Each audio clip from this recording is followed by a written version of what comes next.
Coffee. There's the timer. We should be live. What's going on, everybody? Here we are. Tuesday, June 11th. Got a 15 gamer today. Technically 16 if you want to worry about the doubleheader, but I'm not. But yeah, we've got the full 15 to go through today, Laffy. But the most interesting thing is if I asked you this question right now, on the opening day of the 2019-20 NBA season, Kevin Durant is contracted to play for what team? For which season? 2019-20. This upcoming season. Yeah. Kevin Durant is contracted to play for who? It's tough. I feel horrible for the guy. Yeah. Did you see the video of the water balloon exploding inside of his leg? No. Oh yeah. Oh, it was I retweeted it. I'll skip that one. You're welcome. It was brutal. Like you could see it just explode inside. It looked like a water balloon just exploded inside and was squishing. I mean, it was gross. It's horrible. And you know what? I don't have an answer for that question. I don't know. Like I think all of us great radio, man. Nobody. No answer. Listen to me. Don't pull that card on me. That's my job. Don't do that. Because you're talking like this is an Achilles tear where you don't just come back from it. Like, yeah, Cousins came back, he was fine, I guess, right? But you're talking about the best player in the world, and now you're talking about a year of recovery time, give or take, and a team has to want to not only take that on, but take the risk of not knowing if you're going to be the same guy, and and also have you sit out for a year. So I don't know what team is going to want to take that risk. And now, I mean, if you're a Knicks fan and it's like, oh yeah, KI said that he'll play with Durant if he comes in. Well, what's Irving going to do now? Is that over? Well, he's already going to be in Brooklyn, being the real point guard for the Nets instead of that farce D'Angelo Russell. You think he's going to Brooklyn? I hope so. That'd be interesting. Oh God, Knicks fans would be suicidal. It'll be Kemba and Durant in New York, and I expect him to still go to New York and get maxed. I don't see anything that changed. Yeah. How many teams have max cap space this year? I think one of them's like, oh yeah, I'll still give you every single dollar. I guess, dude, but it's to me, it's just not that simple. I don't think it's as simple as like, hey, come on over and we'll throw a lazy boy out for you while you recover and then hop back on the court. Like, yeah, maybe it's that way, maybe, but we don't know. Like, we don't know how teams are going to react to this. And let's not forget, Josh, this is an Achilles tear. Literally, I mean, almost as far at the end of any basketball season that you could go. Yep. Right. This isn't a March or April or even April or January. This is mid-June. Yeah. He's brutal. I expect him. Look, here's the deal. He's probably going to miss the season next year. And if he does come back, probably he's coming back to what, like the 7-seeded Knicks or something. So you don't think? Yeah, right.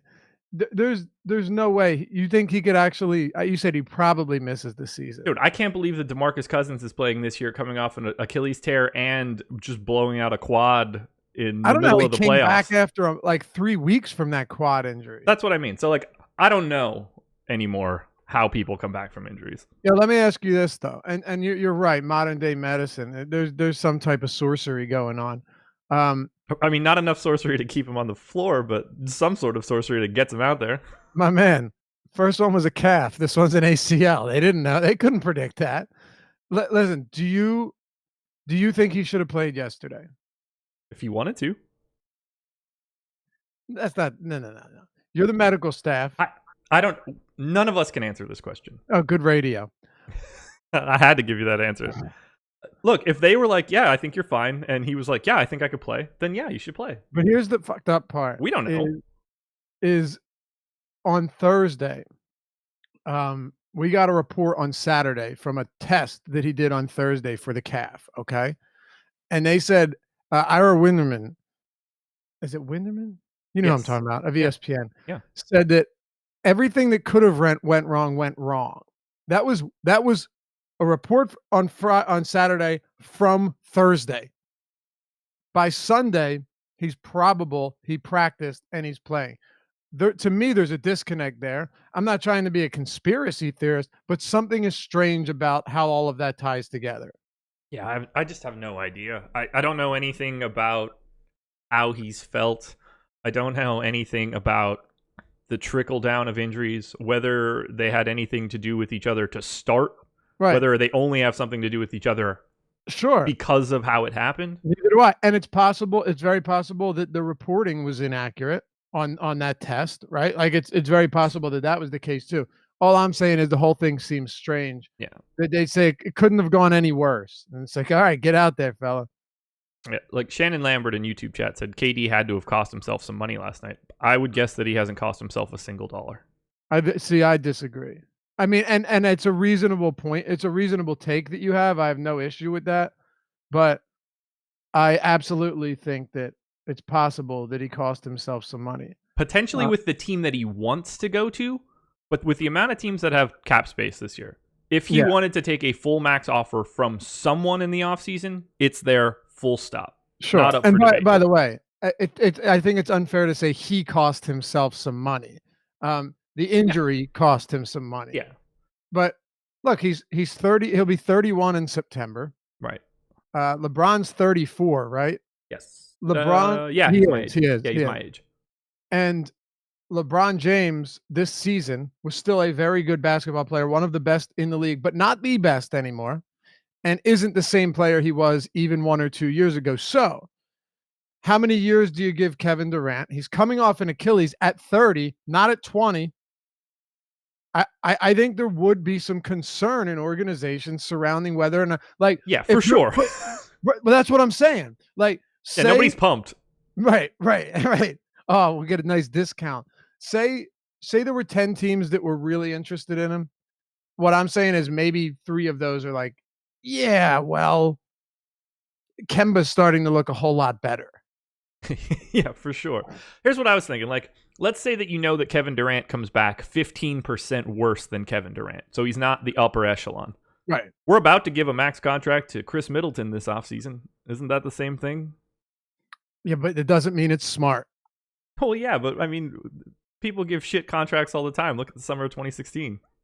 Oh, you're not saying whether it's right or wrong. You're saying whether someone will do it or not. Right. That's the only thing that matters to me. Whether or not he would get it. And he'll get it. Right. He'll just 100% he'll get it from somewhere But what I'm he saying wants is, to go to that team. I think you're right. I think certain teams will bow out, though, that may have been more interested. Right. And others will just chomp at the bit, don't care, will take the chances. And I think it would make the most sense for teams that are in a rebuild mode because he's not playing next year anyway. And if he does, it'll be towards the end of the year. Like, put it this way. If somehow you were just allowed to sign whoever you wanted, I'm sure that the Portland Trail Blazers would happily give him a full max deal today. Yeah, except with their cap. And I know, like you said, right, like I know that the mechanism can't happen, but they would sign every single cent of that over for right now. Yeah, you would. You would just be like, okay, look, if this doesn't work, it doesn't work. Because, an 85% KD is still better than, 98% of players. Right. It's just craziness, man. Craziness. It's really I can't believe Toronto didn't win. I can't believe that KD is now the entire landscape of the summer has potentially changed. The amount of trickle down for this is insanity. Well, and you saw the thing that said, KD said if the Warriors lost, he'd like to stay with them. Yeah, that's the craziest part of it all. We really have no. I mean, they might not have a choice. Player option for 1920. Right. And by the way, they damn right they should want him. Yeah, so every team wants him. Team wants him. He has never been an actual problem on a basketball floor. No, of course not. By the way, I know we have a lot of baseball games to get to, but I want to mention one more thing. I felt so bad for Cousins. I'm so glad they didn't lose that game because he comes out in the first half and he just crushes, right? Looks excellent. And then everyone afterwards, like, Cousins shouldn't get any play. He shouldn't play next game. It's like, all right, fine. But you want to talk about like the recency bias. His two real bad plays came at the end of the game. The Yeah. one of them was a nonsense goaltend, and The the other moving one was him screen is trying to make ridiculous. what? The Yeah, moving screen is ridiculous. and the other one's him trying to make a defensive play that they counted as a goaltend. The moving screen was stupid. But let's not pretend the entire game he was this big liability. He had 2 total turnovers. Right. No, he was great. They needed every bit of it too. Yeah. He had 9 and 5 in like 4 minutes. We had another question in YouTube chat. What about Cousins? He didn't get the max last year. They're not comparable. They're not comparable at all. Well, he also opted to take a pay cut to go to Golden State. Right, but people are going to be lining up a lot more to take a MVP, 2-time Finals MVP Kevin Durant coming off an Achilles compared to DeMarcus Cousins, who's been an asshole for 8 years. Yeah. Not even close. Not to mention that Cousins, is 100 more pounds than Durant. So, like, in all seriousness, I feel like someone of KD's stature, I mean, those little chicken legs, I'm surprised he doesn't get hurt more often. First, I feel like the Achilles is really important to hold those legs up.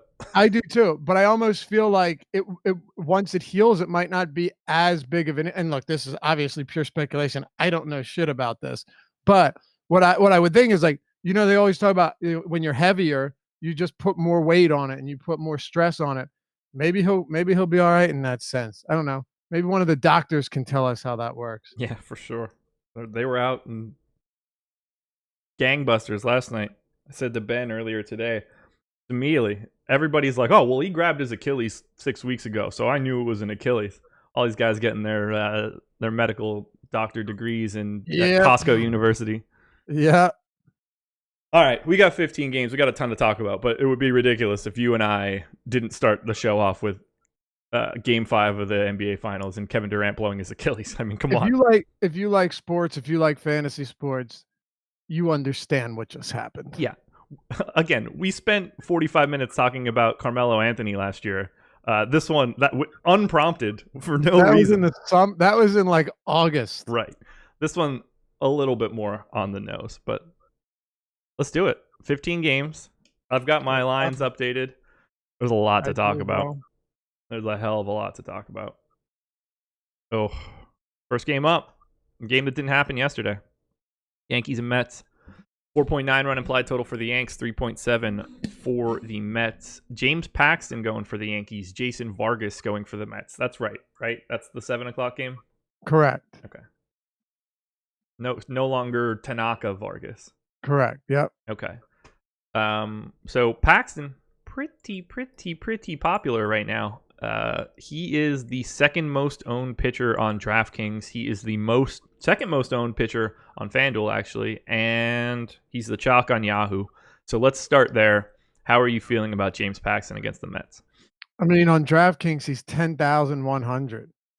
That's absurd. He's 9,400 on FanDuel. Yeah. Yeah, he belongs in the conversation for sure. I think the Mets don't really get any credit as an offense. They're not as bad, I think, as we want to make them out to be. I hear it all the time, like, oh, excellent matchup against the Mets. No, it's an exploitable matchup, sure, but it's not like they've just been this total garbage team with no power. Pete Alonso has been insane, and they have some power, but against lefties, they're striking out, I think, at the 11th highest clip. The truth is, though, you look at WOBA, you look at ISO, you look at WRC plus 121 on their active roster. It's 5th best in the league. So yeah. I like Paxton over the Mets. I'll take a quality pitcher at a discount over matchup any day of the week, especially if they strike out. So yeah, I get why he's popular. Paxton's a phenomenal pitcher with massive strikeout upside. You worried at all about how long he pitches in this game? No, I'm not. Here's why. He threw 66 in his first one. It was 4 hitless innings, right? Yeah. And then 4 2/3. But if you remember, he got into some trouble there, and he threw 83. Faced 21 batters. Exactly. That gives you an idea of how much he began to struggle there. I think he gets to 100. I'm not too worried about that. I mean, they jumped him. Look, they jumped him 17 from 66 to 83, and I think he would have gone more. Jump that another 17, you're at 100 on the nose. Yeah, I took like 2/10 of an inning off of what I normally would have given him. Just I a think that's little bit of a reasonable. haircut, but nothing so that it's just like unplayable. He's still going to profile well, though. He does. He profiles very well. He second for me on DraftKings, tied for first with Corbin on FanDuel. So yeah, I have plenty of interest in the Mets, especially in this the current iteration of their projected lineup where McNeil, Conforto, and Smith are hitting 1, 2, 4. Just getting those lefties early. If you're going to have Paxton facing batters additionally, hopefully they're all left-handed hitters. Well, yeah, for sure. But you do have, God, you look at the top of the pitcher pool today, you do have a good amount of talented pitching. You certainly do.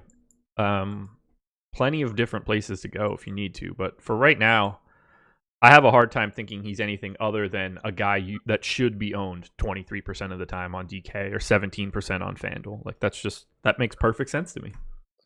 Yeah. What is he at on DraftKings right now? Ownership? Yeah. 23. That's reasonable. Right.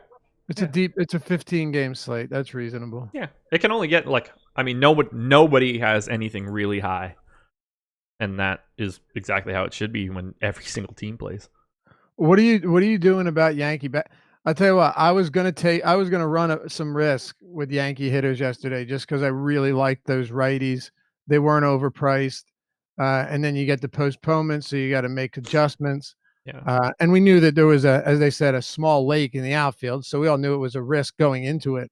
But what are your thoughts here as far as Yankee bats go today? I'll have some. I don't get the sense that I'll have much.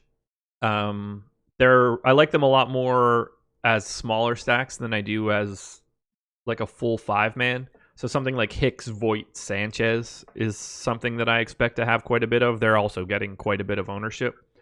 But I don't see me getting as much 5-man stacks as some other teams that we will definitely get to. But they're in, let's see, where do I have them on DraftKings? 2, 4, 6, 7th overall relative to salary. So I'm interested. But I expect I actually expect to get probably a little bit of Mets, oddly enough, just because of Paxton's ownership. But Voit, Hicks, Sanchez, number 1 for me. Those are the guys that I have my eye on. Okay. Yeah, I think that makes the most sense. But honestly, I don't mind going a little bit further down. Frazier's got plenty of power if he's batting 6th or 7th. It was 7th yesterday. Even LeMahieu, LeMahieu has found the power stroke lately. He has been hitting really well lately. Have you seen? I mean, this guy, it's funny. It's like, okay, well, let's get him out of Coors so he can hit for power. but it's happening. Really, leading off, the thing is it's come almost exclusively against righties this year. And I was amazed how much Gleyber Torres has struggled in the power department against lefties. I really don't care, though.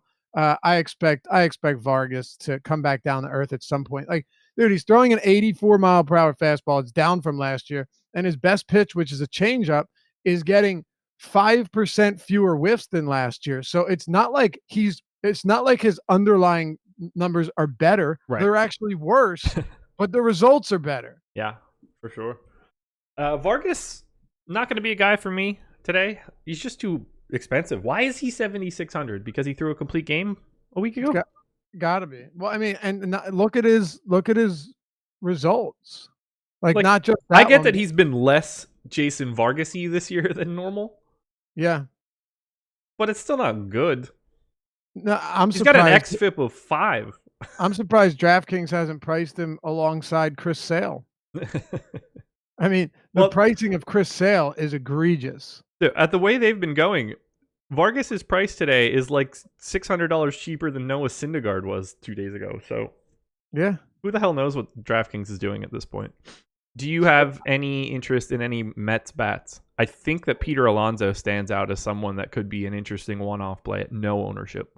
Yeah, Pete Alonso's he's a stud, but Paxton strikes righties and lefties out with the same level of dominance. So It's not like he's, against one, he's way better or worse. That isn't the case.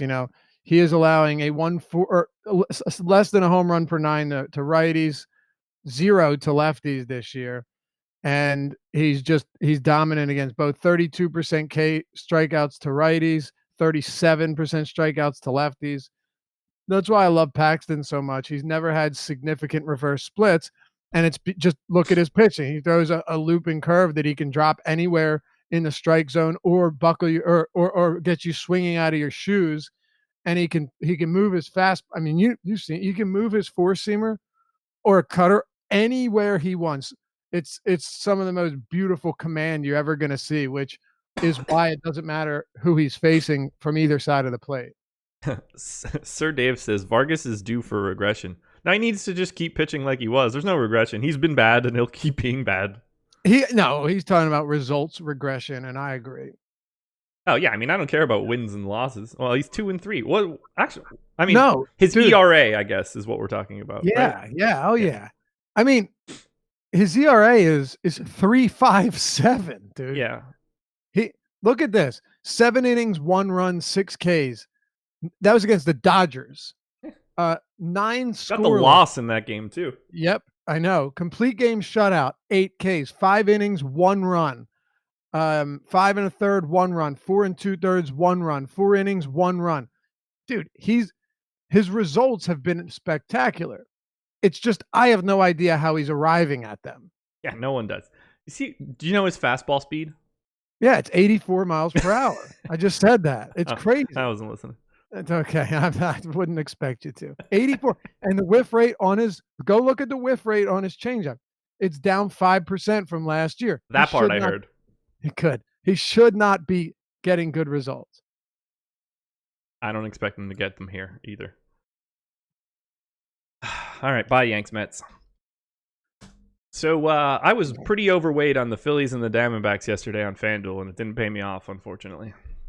Wait, it didn't? Well, no.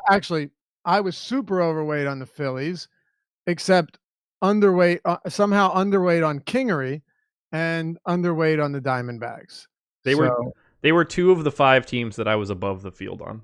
Do you know how many home runs were hit there? 8? 13. Wait, it was 8 for... And 5 for Philly. Sorry, I was answering the question from the perspective of the Diamondbacks. Gotcha. Yeah, Jared Eichhoff allowed 3 home runs in 15 or 16 5 home runs in 15 batters faced.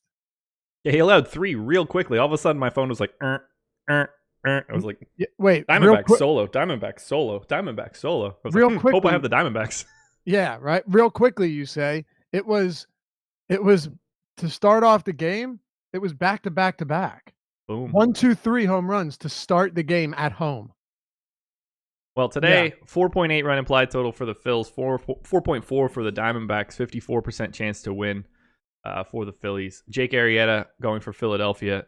John Duplantier going for the Diamondbacks. Nice. Look at that. Nice. French I can do. There's some weird names on this slate. Yeah, I'm really excited for some of these.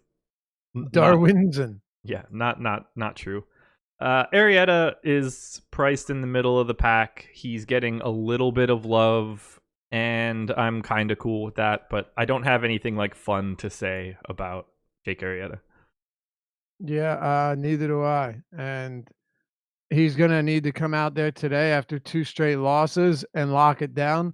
I do think he will. Look, really, you know what? Maybe he won't. Here's the biggest thing. I could actually see a Diamondback stack giving you decent results today. And I'll keep this simple because it's pretty important, but it's easy to lay out. Jake Arrieta against righties this year has been dominant. Yeah. Dominant, right? 285 WOBA, 0.78 home runs per 9, 23% strikeouts. I'm not saying the strikeout rate's dominant, but he's not walking them. Lefties, he has 14.8% strikeouts, a 2% K minus BB rate, 394 WOBA, 255 ISO, and 2.67 home runs per 9 with a 175 whip and a BABIP that's below 300. So no bad luck there. Monster hard hit rate, a 5.85 xFIP. Josh, he's been really, really bad against lefties. Yeah. And good against righties. So depending on what lineup we get today, I might be very interested in the Diamondbacks. Yeah, it's tricky because most of their guys suck, though. That's the problem. Yeah, they didn't last night. No, they didn't. No, they didn't. But like Jared Dyson's not exactly scary as a lefty. I mean, what we're really talking about is, I guess, David Peralta and Eduardo Escobar.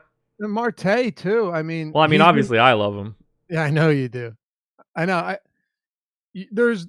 Oh, and listen, if Avila's in the lineup, I'll happily go to him as well. Sure. Not because he's good, not because he doesn't strike out all the time, but because he does have enough power at a really friendly hitter's park.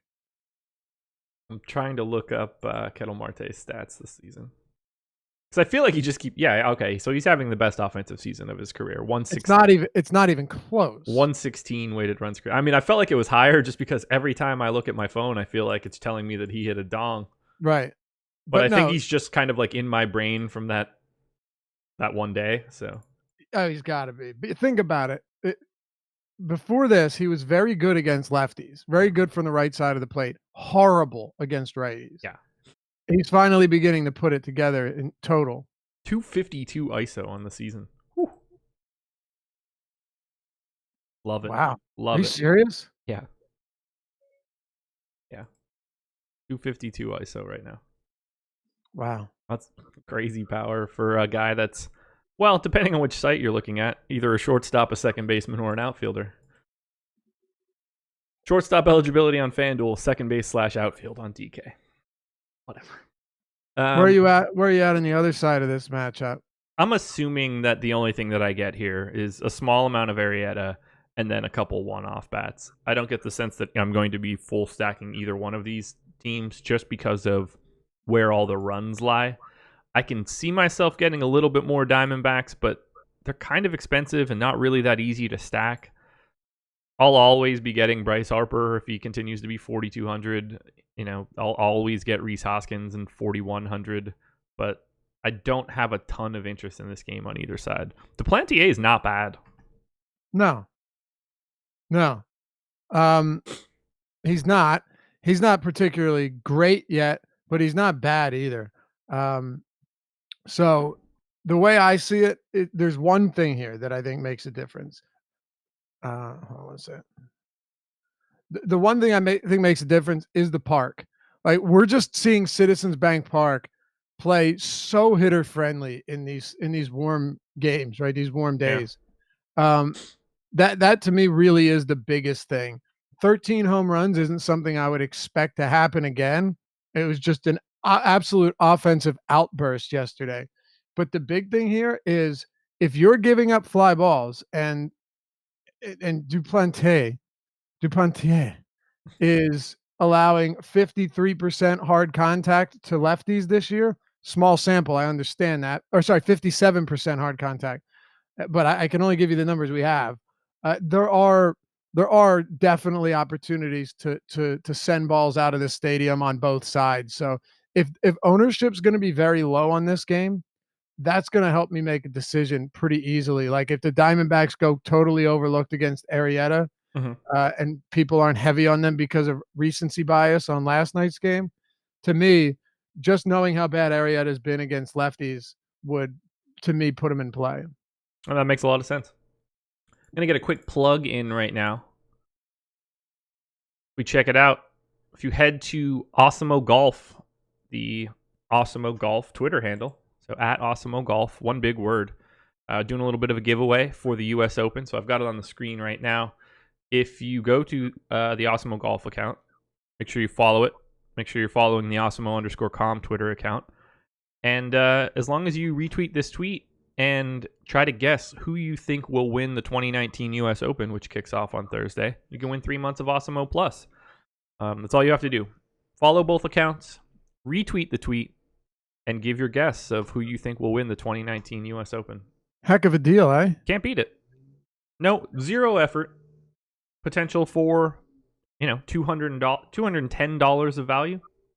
No brainer. It's a beautiful thing. No brainer. And if you, obviously some guys like Rory and Brooks Koepka, going to be popular answers. If there's a tie, we're going to pick 3 random winners from everybody that gets it right. So you have a good chance if you're even picking someone that's expected to win. We're giving away 3 if multiple people pick it. So there's your chance. Check it out, everybody. Very nice. Back to the baseballs. We've covered basketball today. We've covered golf.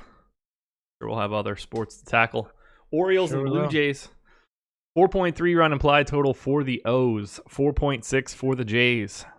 A 54% chance to win for Toronto. John Means going for Baltimore. Trent Thornton going for the Jays. Thornton getting a little bit of love on the 2 pitcher sites. 10% ownership on Yahoo. 19 on DraftKings right now at just $7K. I actually agree with it. I do have quite a bit of interest in Thornton. I think that 19% looks pretty good. The only other guy that I like in that area would be Jacob Junis, who is also getting some love. So no complaints here. I mean, anytime that you can face Baltimore, here's a question. So this is the highest number I've ever seen. I have my steamer projections loaded. I try to get it like an aggregate strikeout rate based on the lineup and projected plate appearances. Orioles project today with a 27% strikeout rate, courtesy of Keon Broxton and Chris Davis, and every one of these guys just being hacktastic. So kind of have to pay attention to Thornton a little bit. I know he doesn't go deep into games, but with his stuff and sort of the Orioles' inability to make contact in general, I kind of like Thornton. What about you? Oh yeah, I like Thornton quite a bit. One of the reasons being, I actually, as wild as it may sound, I have enough respect for the Orioles against lefties to where I don't just jump right on hitters against them. Now, don't get me wrong, they're still, like 19th in WRC plus against lefties. They still strike out. But when you get this team against righties, it gets really interesting because almost all of the bats that you're actually concerned about are right-handed. Davis might have power, but the guy's striking out, every other plate appearance. And a guy like Jonathan VR clearly quieted down after that early solid start. The Orioles have a bottom 5 WRC plus against righties. This is the active roster, and their strikeout rate sits 4th highest in the league. Righties against the Orioles is much better. And one more thing, we see Trent Thornton struggling to hit his spots. Yeah. At times. Well, this is an Orioles team that is walking only 7.5% of the time against righties this year. That should benefit him, getting them chasing pitches out of the zone. So yeah, I think Thornton is a perfectly reasonable play. And the big thing here, I think you would agree, it'd be really nice if we started seeing more swings and misses on the curveball because of how filthy the metrics are on it, the spin rate and everything. I do think that will come. Mm-hmm. And he's still striking out, 26% of lefties and 24% of righties. But I also think you're going to begin to see more swinging strikes. He's only at 10.6%, which I don't know about you. To me, that's a little bit surprising. It does. I'm just waiting for it all to click at some point. Agreed. And I think it will. I think, look, when you have a pitch that's that nasty or has the potential to be that nasty, just have a decent fastball and an off-speed pitch that grades out as average. Yep. Like a changeup or whatever you want to throw that grades out as average, and you can get the job done. Look at Caleb Smith, man. He literally throws only 3 pitches. He does not have a 4th pitch that he even mixes in, and he has made a pretty solid right now career out of doing that. Yeah. I mean, I think the most likely scenario is that Thornton ends up in the bullpen, but for now, you got to make that push. Any interest in John Means, who's going completely unowned across all 3 sites? Yeah, I do. Tournaments only, of course. Not going to be your cash guy? No, but I got to preface it, I don't want people to think things that aren't true. Sure. I just don't think that John Means is that bad. I don't. And I know you do. Maybe you're coming around a little bit. He's not terrible. Not coming around at all. Maybe you're coming around a bit. I'm comfortable where I'm at. All right. Well, fair enough. he has a very good changeup. So I'm And told. what's that? So I'm told. He does. And if you have a really good changeup, you at least have the ability to produce decent numbers from time to time. And hey, let's be fair, Josh. John Means is a guy that I ran him out there against the Rangers in Texas. So certainly not afraid to get some John Means exposure. He has what 15 plus DraftKings points, 1, 2, 3, 4, 5, 6, 6 of his last 9. I get it. It's only 15 or more. What I'm saying though is he hasn't really gotten blown up at all. I think you would agree. He Yeah, has not gotten hammered.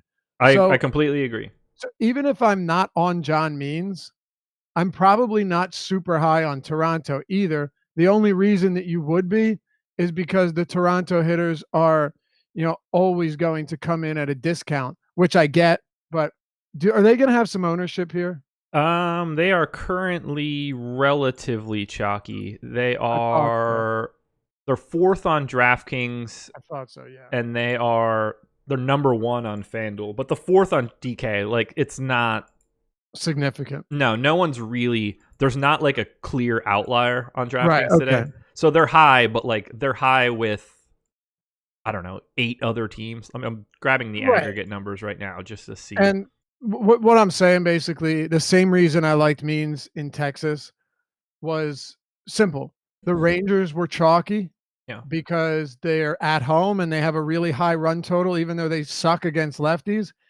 And I think it's possible that the Blue Jays will be even more popular than the Rangers were because they're a lot easier to get to, which is why Means is not the craziest option. No, and I get that. I I like this game for reasons that really don't have much to do with John Means. I like the Blue Jays because they're easy to stack. They go second, third, first right out of the gate. They're relatively cheap, and they have a lot of guys with massive power. I'm not particularly concerned that John Means is on the hill against them. He's been a solid MLB starter this year. I don't think that he's good in DFS speak, but he has No. been solid. Now, he hasn't been as solid as people think he is because he has a 2.67 ERA and a 4.98 xFIP. So let's understand that there's a little bit of a gap between what has happened in his old traditional stats and what happens in his advanced stats. Oh, no question. No question. And even, swinging strike, called plus swinging, 10%, 26%, his contact rate, 78%. There are certainly some things that don't get me wildly enthusiastic about it. But it also, and I like the Blue Jays, but just to be clear, I mean, I play the Blue Jays a lot. I know you do too, because Yeah. you're getting them so cheap, and you know that when they erupt for 5 home runs, it's gonna happen. Yeah. It just hasn't been, and it hasn't happened yet. No. But I I play guess them a lot. the point here is just simply John Means when if you're looking at this matchup, you have to have at least a little bit of respect for John Means, knowing that even if he were to regress, he's probably going to be like a low 4, high 3 ERA guy on the year, which is not that bad. Yeah, I don't think that he's a gas can, but he's a below average starter by every metric that he's ever had in his entire career. Yeah, that would probably be the case. Like that's not an indictment. That's just, he's like a number 4 starter at best. He's done a decent enough job of preventing power, though, and that's something I he keep absolutely in mind. has. Like 20% K rate, 6.5% walk rate. I mean, these are pedestrian numbers. Yep. Doesn't mean that I think he's like. I mean, obviously, I'm not the only one. 0% ownership on Yahoo, 0 on FanDuel, 1 on DK. I know I've made it a bit of a mean shtick, but like it's just. No, he's not David Hess, though. That's what I'm saying. 100%. I completely agree. People see Orioles starters, and it's like this immediate assumption that they're just all trash. He's probably below average in the grand scheme of things, but not terrible. Yeah. And that's where it is. Yeah, it's a tricky spot. I wish the Blue Jays were more expensive so that I knew that I couldn't play them. Right. That's a fair take. I really do. But I'm going to play them because, Randall Grichuk is 4K and Vlad Guerrero is 4K. Vlad Guerrero is 3K on FanDuel. Grichuk is 3K on FanDuel. Gurriel, 2,800, 4,300 on DraftKings. Like, there's just a lot of really easy ways to get a bunch of right-handed power bats against John Means. Very easy. We'll see how it goes. To the Rays we go. Rays and A's. 4.7 run implied total for the Rays. 3.8 for the A's. 60% chance to win for Tampa. Jalen Beeks looking to be the long man after Ryan Stanek. Mike Fiers going for Oakland. I don't get the sense that I'm going to have either guy. Sometimes I end up with a little bit of Beeks, but here against Oakland, probably not going to be that spot. Do you have any interest in either guy? I think both of us have been very impressed by Jalen Beeks this year. Yes. Especially after the cup of coffee he had with the Red Sox, which was just dismal. Yeah. But man, I think that first one of those games right towards the end of the year when he came up, I had like a really stupid amount of Jalen Beeks, and he got blasted. Oh yeah, dude. Though his first start was against Tampa, I think. He got a strikeout in his first major league plate appearance, whatever you want to call it. And then he allowed like 6 straight guys to get on base. So it was Detroit. Was Detroit his first start? Yeah, 2018. He in went Fenway though. It was in Fenway. He went 4 innings, gave up 7 hits, 6 earned, a home run, only K'd 4 and walked 3. And I remember just being like, oh, his minors numbers great, blah, blah, blah, and got bombed. Yeah. Oh, he's striking out 12 batters per 9 at the minor league level. Yep, I remember. And if I remember correctly, he had like a really dumb price too. He was like 4,500. Yeah, right. He was super cheap. Super cheap. Which, look, I'd still do the same thing. Yeah, I also had Detroit in that game, though. There you go. You have to. But ultimately, the thing is, he was amazing last time out. 4 and a third inning. He gave up a couple of hits, a bunch of bloops, like got Babbitt, and still only threw 58 pitches. So who the hell knows how many pitches he's going to be able to throw when you're paying. Like, I would take Means over Beeks, because if Means is pitching well, he's going to go as long as he needs to go, not Beeks. I'd rather have neither of them, but I get where you're going with it. Well, okay. Yeah, I only gave Beeks like 4 1/3, so. Yeah, but I'll go Thornton too. Like, they're all similarly priced. Means and Thornton are cheaper than Jalen Beeks on DraftKings. That shouldn't be the case. No, not at all. Yeah, I have little. I don't really have much interest in anything in this game. No. Like, I'm always happy to get to Chris Davis as a one-off or Matt Chapman as a one-off. I don't think that's like craziness or anything, but I don't want to stack either team. I don't want to play either pitcher. No one's really playing these guys. Very little ownership going to the Rays. No ownership whatsoever going to Oakland. In Tampa, like I think Choi is fine. Sure. I'm honestly not against a Rays stack here.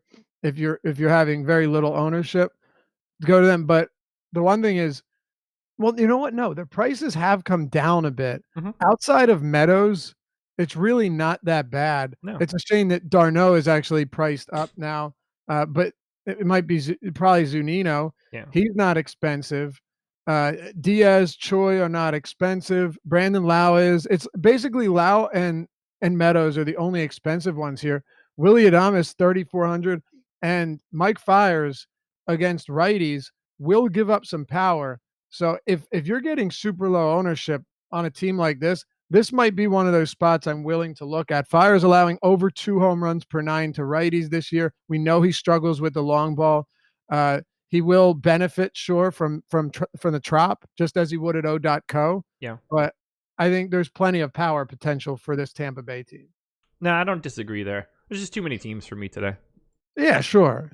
But if we're going over all of them, I don't want to ignore that Mike Fiers has blow-up potential. That's a very, very good thing to get out there into the ether. Yeah. In case anyone forgot. Yeah. All right, here we go. Red Sox and Rangers. 5.8 run implied total for the Sox, 4.7 for the Rangers, 61% chance to win for Boston. Darwin's and Hernandez going for the Red Sox. Ariel Jurado going for Texas. Darwinson's got some stuff. He has no idea where the ball is going when he's throwing. Which is kind of interesting when you're playing Texas, but ultimately there's no way that I'm playing either one of these pitchers. If Hernandez was 4,500 like guys like him normally are, then we're talking about it differently. He's 6,900. I'm good on pitching. Do you think his parents were evolutionists? Which one of us is making that joke? I just find it. I've never heard that name before, man. Well, yeah, man, it's not common. Oh no. No, I'm probably not going to be naming my next one or my first one Darwin's and Engelman. I mean, it's not just Darwin though. It's like, well, we really like Darwin, but let's toss a ZON at the end. It's wild. I'm going to look him Where's up. he from? Oh, he's Venezuelan. Iowa. Yeah. Huntington Beach. Yeah. Isle of Palm. Oh, Darwin Zinn. What? Darwin Zinn. Yeah. Yeah. WINZIN. Thank you, Baseball Reference. Whatever. Anyway, don't play them. People wonder why this show runs long. Actually, no one wonders why. We're already at 45 minutes. I feel like we haven't even started. We're not. We're getting through the games pretty quick, actually. Well, yeah, that's what happens when you spend 15 minutes talking about Kevin Durant, which I would never change. No. Red Sox bats, Rangers bats. I would expect to have more interest in the Red Sox bats, but you're clearly paying up for it. I don't expect to stack either team. Red Sox getting a little bit of love as they should. You know, you get to Betts and Martinez as one-offs pretty easily. I don't anticipate full stacking either side of this game. Kind of bums me out because I like stacking against Jurado, but it's, I don't know, gonna be a little difficult today. I mean, I actually have. This might surprise you. I mean, hell, I'm playing Adrian Sampson the other day, so I'm willing to be odd about things. But Ariel Jurado has been good. Like, God, I'm afraid to type this name in. He has been good from a results standpoint. And I'm not saying that he is good because I don't think Ariel Jurado is very good at all, actually. He has a 7% swinging strike rate. He's not really all that spectacular. He's been better than John Means this year. In what department? I don't know, like the stats that matter. Okay. Yeah, he's oddly enough not allowed a single home run to opposite-handed hitters, to lefties this year.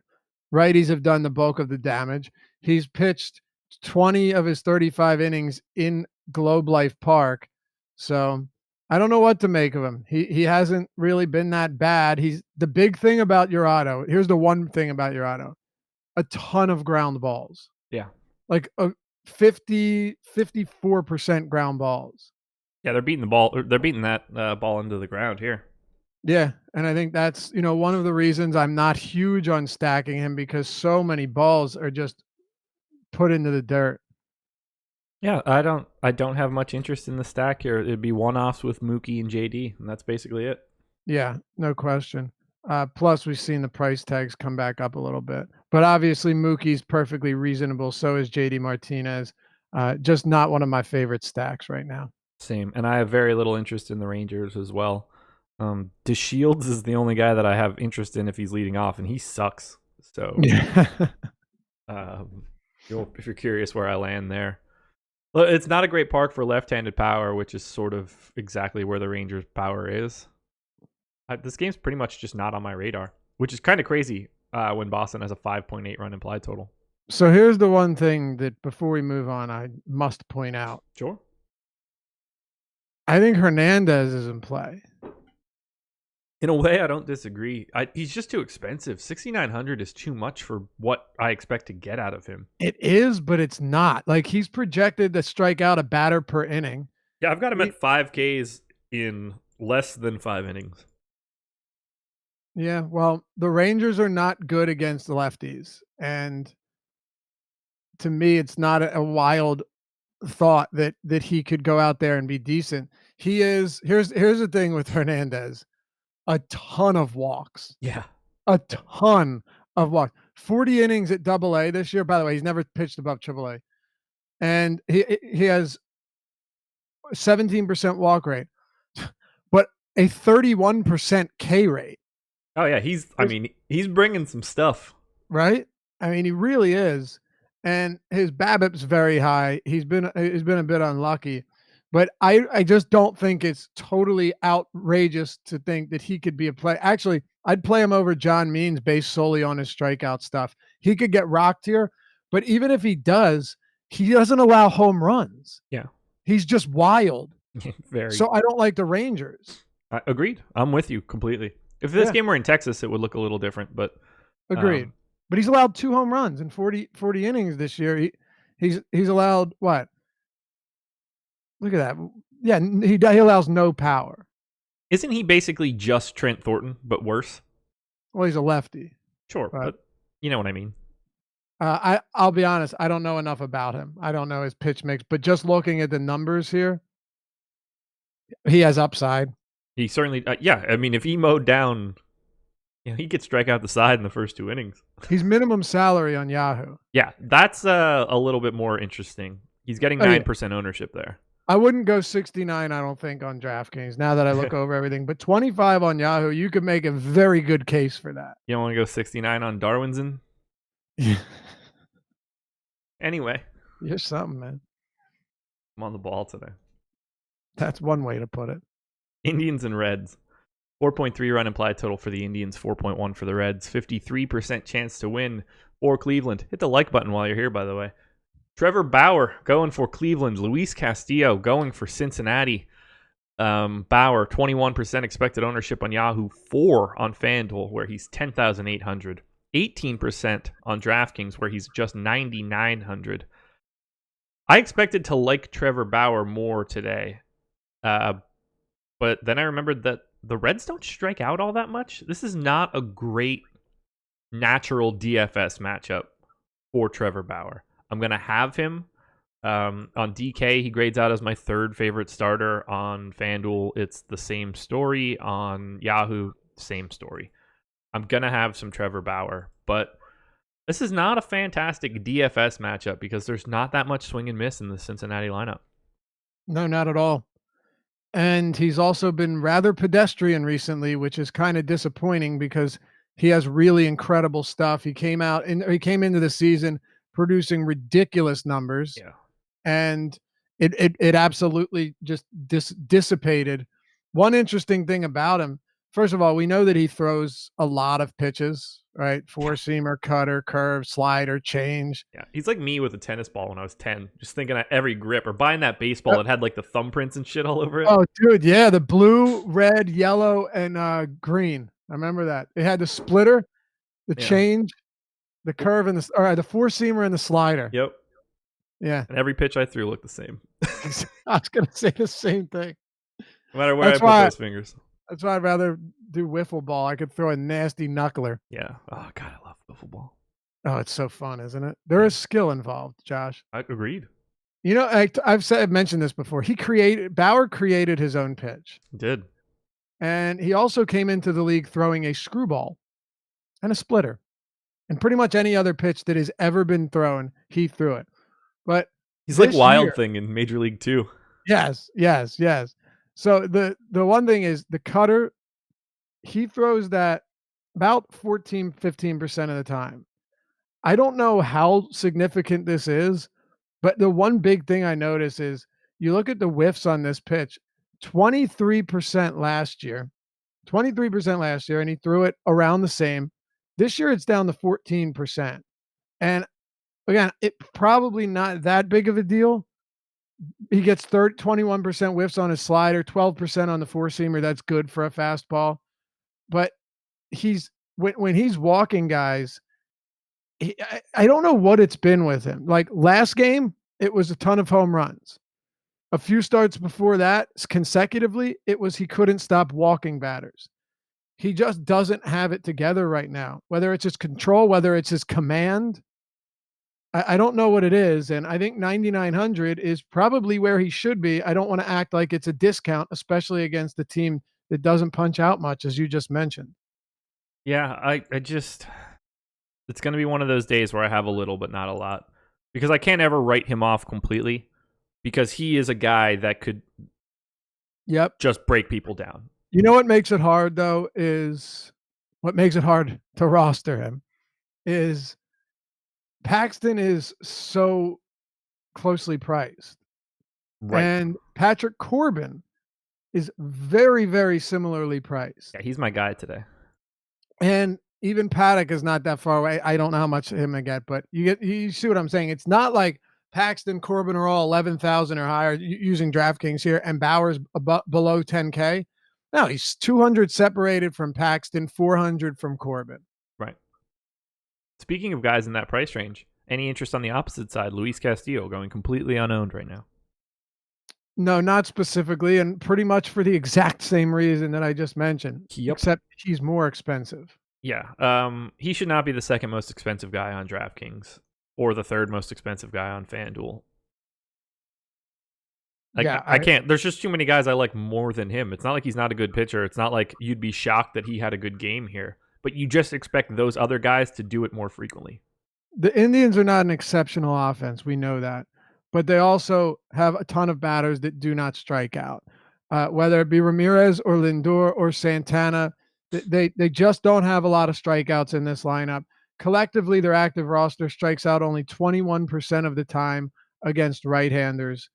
So while they're not great, while their WRC plus is very low, you can either go there or you can take Corbin against a White Sox team that is going to strike out at a significantly higher clip, Yeah. or we'll go back to him again, Bauer against the Mets, who is a better pitcher than Castillo. He certainly is. Any bats? Indians and Reds, not really a spot that I'm looking to get to all that much because both pitchers are good. Adam and I talked about it on the deeper dive last start for Bauer, that Minnesota can make for a very interesting just leverage stack because of Bauer's ownership. Yeah. But Minnesota also has significantly more power and better overall hitting than Cincy. So I don't really find myself getting to bats on either side. I still have enough respect for both of these pitchers. Actually. I have a little bit of interest in the Reds on FanDuel because of their prices. You get Votto at $3K, you get Dietrich at $2,700, you get Winker at $2,500. I'll take Suarez against anybody. I don't really care. Sure. Like, he's just good. And you can get a nice first, second, third outfield 4-man stack from FanDuel if you want to try to get a little, if it's one of those days where Bauer's going to be off. But not a lot of volume. I feel like Bauer's just going to walk Votto 5 times or 3 times. He certainly might.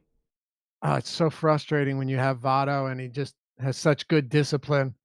But I hear what you're saying on FanDuel. I have no issues with that, but not super high here. No, I'm not. I'm rarely trying to just jam in Cincinnati Reds against Trevor Bauer. Let's be specific here.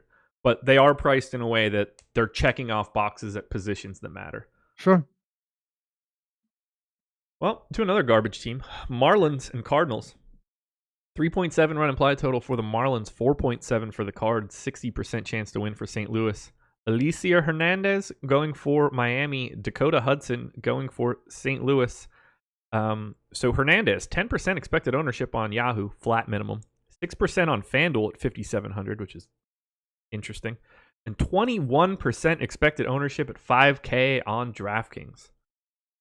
Laffy, how do you feel about Alicia Hernandez here against the Cardinals at 5K, the lowest priced pitcher on the DraftKings slate? Yeah. No, don't really have much interest. I liked him a lot more before I saw that it was at 21%. Yeah, that's really high. He is 4th highest owned pitcher behind Corbin, Paxton, and a guy we haven't talked about yet, but one of my favorites of the day, Jacob Junis. I just don't think. I don't know if you need to get there. I mean, on DraftKings, maybe. On FanDuel, I'd rather go with Darwinzon.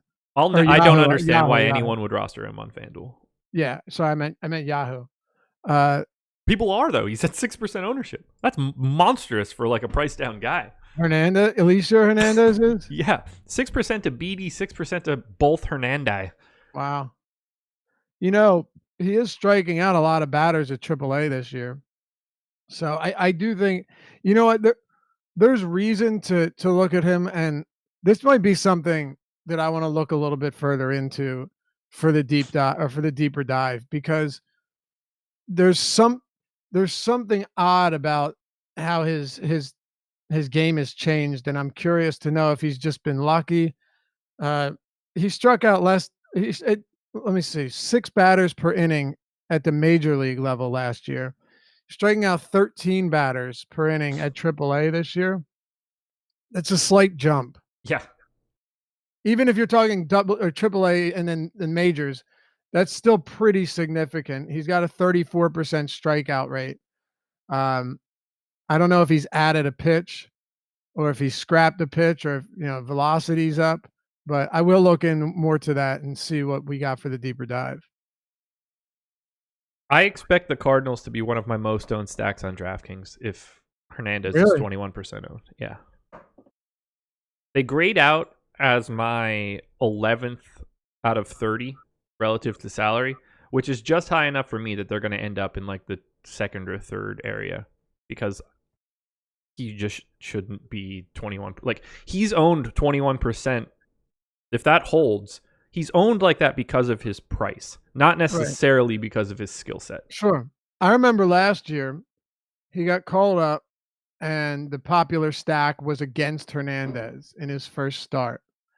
And he threw, where is he?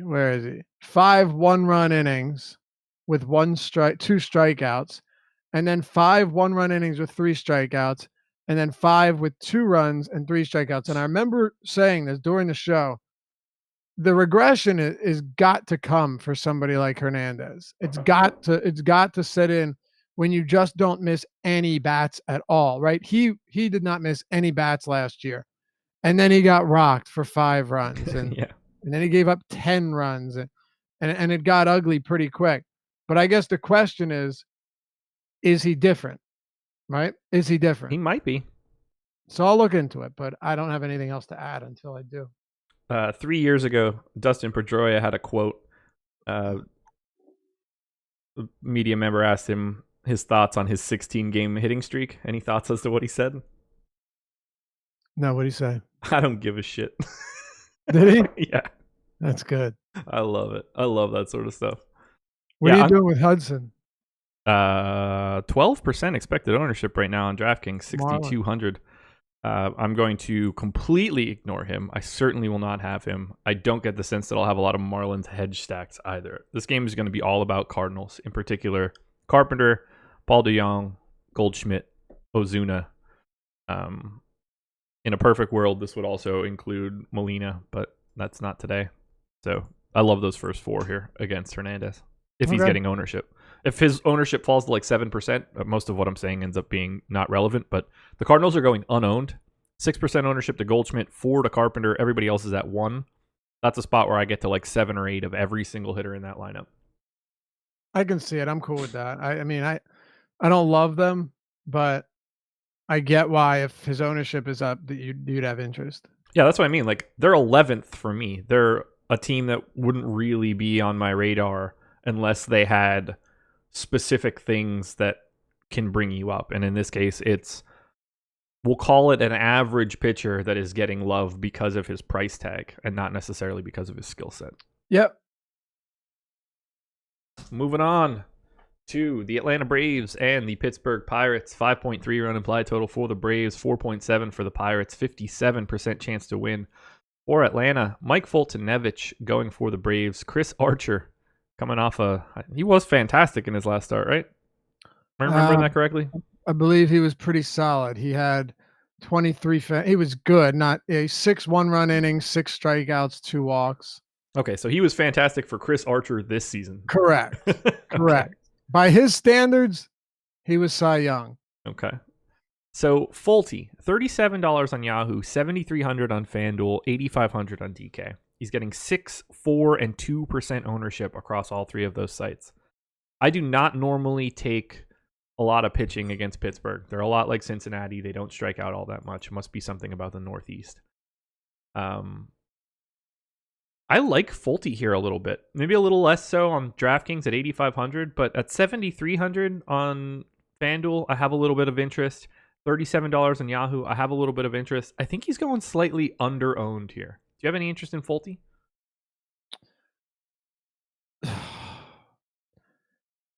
I've had some trouble with him. Yeah. Not even rostering him, just trying to figure out what the hell's going on. I thought you meant trying to spell his last name. Oh no, dude, I'm a phenomenal speller. Don't get into that. Listen, man, his velocity was down to start the year, and then it came back up. So you're like, all right, good. Had a nice start against St. Louis, right? Scoreless, 6 innings, 7 Ks. Okay. Fulte's looking good.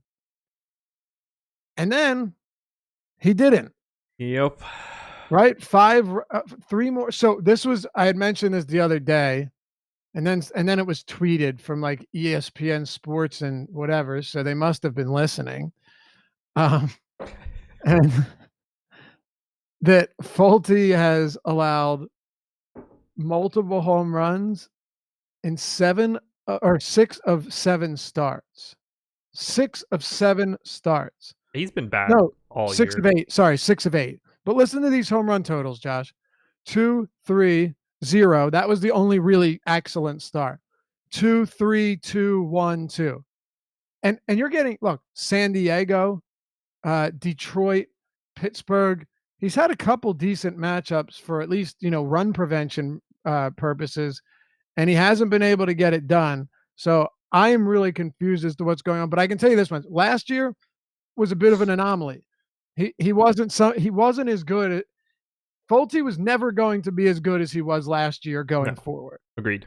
Okay, but I didn't expect him to be as bad as he's been this year either. Also agreed.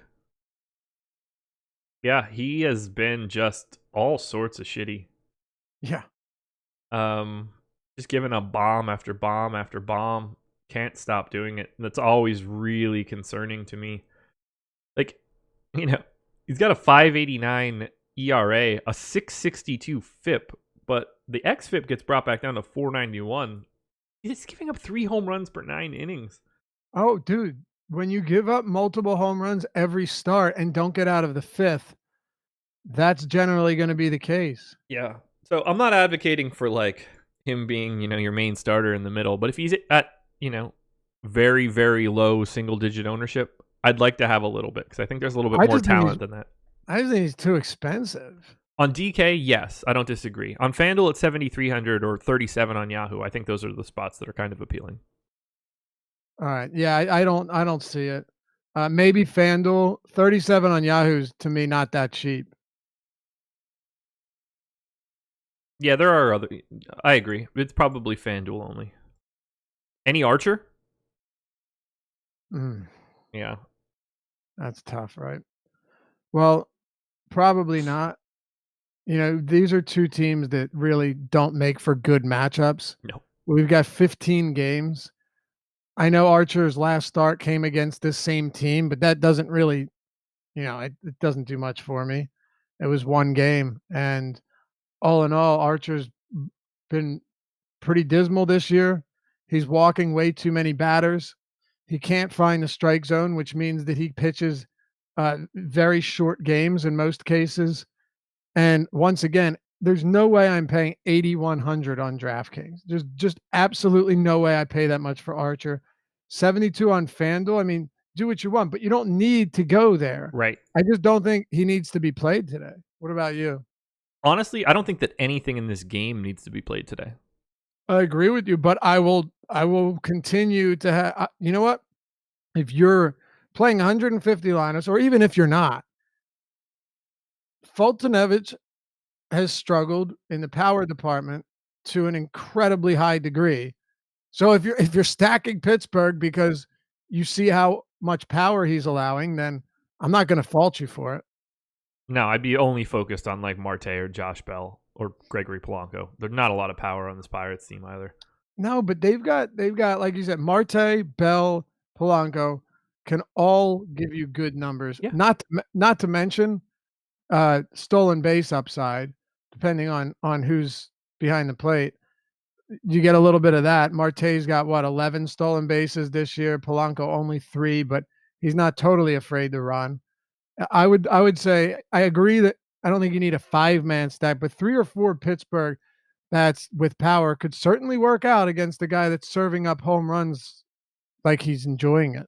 That's for sure. And I always like Acuna in the leadoff spot now, but I'm not really trying to target much of anything in this game. I'm with you. To the Minnesota Jakes, 5.6 run implied total for the Twins, 4.4 for the Mariners, 62% chance to win for the Twins. Martin Perez going for Minnesota, Mike Leake going for Seattle. No real ownership going to any of these guys except for Perez on DraftKings. 15% right now, 6,700. It's a really good strikeout matchup against Seattle. You interested in your boy, Martin Perez, here? Probably not. He's, you know what? No, let me reverse track for a second. Reverse course. Okay.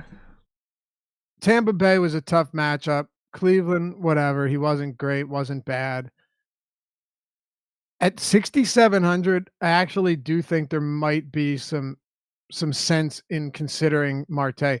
This is a Mariners team that have like almost single-handedly inflated opposing pitchers' K rates. Like, forget who it was that faced him 3 times over his last 5 starts and had 30 strikeouts in those 3 games. I mentioned it the other day. I don't remember who, but point is, this is a really, really strikeout-prone team, particularly against lefties. You know, they have a 27% K rate versus lefties on their active roster. Really? Yeah, 27%. It's the second highest in the league. It's the second highest in the league. So, by the way, who do you think has the highest K rate against lefties? Take a guess. I honestly don't know. Come on, go ahead. Take a guess. I feel like you're leading me to a weird answer, so now I don't want to. Yeah, it is. Give me it. Just give me it. Oh, you're scared they're gonna laugh at you. They're all gonna laugh at me. The Tampa Bay Rays. Really? I would not have you. Would you have guessed that? No, not at all. To me, it's very, very surprising. Their K rate against lefties is at 28.1%. It's a full percent higher than the Mariners. So it's funny, both the Rays and Mariners have a lot of power again. The Mariners have a 206 ISO against lefties. Yeah. Top 10. 110 WRC plus. These are respectable numbers, both of them in the top 10. But with the amount of strikeouts they have, Perez is cheap enough for me to say, yeah, it makes sense. I could see myself getting, 10% Perez into lineups. Sure. I don't expect to have him at all. And I wouldn't blame you for it. There's a lot of pitching on this slate. Uh-oh. Did I just start playing? Do you hear that? Yeah, what is it? I have no idea. Oh, I accidentally opened some sort of like Yahoo NBA article from yesterday. I just like a stray click. Must have clicked on a tweet or something. God. Yeah, I just don't see it. If I'm going to pay down, I'd rather just go to someone else. Honestly, I'd rather go to, I don't know, Peter Lambert. Oh, yeah? Maybe. What do you know at about 6,700, he's just not like cheap enough for what I'm looking for. Yeah, I mean, I just don't think he's that much riskier than Trent Thornton. That's probably pretty close to true. I mean, but yeah, I don't disagree with you there. Neither of them get me excited, but no. Perez, ever since he added that cutter, he at least has some upside now. So when you look at his pitch mix, he has got the cutter. He's throwing 33% of the time in the changeup. And, of course, the four-seamer, which we've seen the velocity increase. He actually has a 15% whiff rate or higher on the cutter and the change, 15 and 16% respectively, which tells me that in a good enough matchup, Perez could go out there and give you 8 strikeouts. So I'm willing to sprinkle him in. Sure. Although I thought he would be less owned. We have him at 15% on DraftKings. That's something I want to track throughout the day. If he's 20%, I don't see myself having as much as the field. Same. I expect to have Mariners bats, particularly the righty matcher. So Santana, Encarnacion. I'll get to like Vogelbach and Seager since people will ignore them because of the lefty. I'm willing to bet on power here if Martin Perez gets some ownership. Just since nobody's going to the Mariners, Sure. that's a spot where I'd like to go there. And they've got more than enough pop. What do their price tags look like on this slate?